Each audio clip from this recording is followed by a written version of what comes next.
పండుగ పూట కూడా ప్రశాంతంగా ఇంటికాడ ఉండనియవా విద్య? ఎందుకు నన్ను ఇట్లా ఉసురు పోసుకుంటావు? అవు కరెక్టే. వారం రోజుల నుంచి తమరు లీవులనే ఉన్నారు, మర్చిపోయిండ్రా?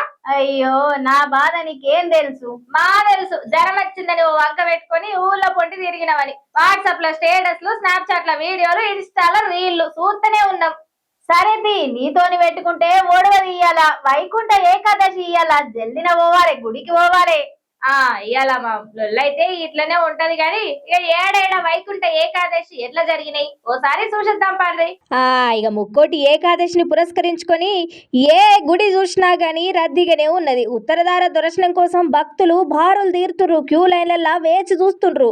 ఇక దేవాలయ కమిటీ ఏర్పాటు చేసిన క్యూ లైన్లు సరిపోక భక్తులు ఆలయం బయటకు కూడా క్యూ కడుతుండ్రు ఓ కోతాన.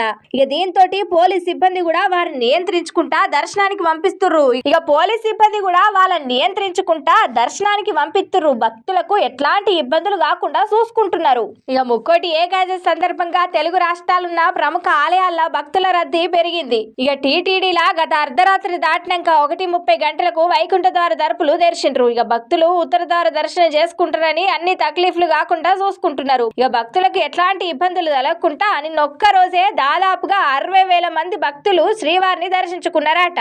ఇక విఐపి దర్శనాలు కేవలం 3 గంటలు మాత్రమే ఉంటాయని చెప్పిండ్రట తిరుమల. ఇక 3 రోజులు దర్శనాల కోసం ఆన్లైన్ లక్కీ డిప్ ద్వారా కూడా 1.89 లక్షల టోకెన్లు జారీ చేసిండ్రట ఆలయం.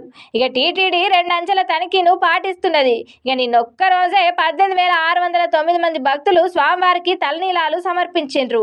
ఇక నిన్న స్వామివారి ఉండి ఆదాయం 4.36 కోట్ల దాకా వచ్చిందట. ఇక తెలంగాణ సీఎం రేవంత్ రెడ్డి సారు కుటుంబ సమేతంగా కూడా ఇవాళ తిరుమల శ్రీవారిని దర్శించుకున్నారు. ఇక పలువురు సినీ రాజకీయ ప్రముఖులు శ్రీవారిని దర్శించుకొని తీర్థ ప్రసాదాలు తీసుకున్నారు. ఇక అటు వెమ్లాడ ఆలయంలో కూడా వైకుంఠ ఏకాదశి వేడుకలు ఘనంగా జరుగుతున్నాయి. ద్వారకా తిరుమలలో భక్తుల రద్దీ పెరిగింది. ఇక దీపాల కాంతులల్లా భద్రాచలం దేవాలయం వెలిగిపోతున్నది.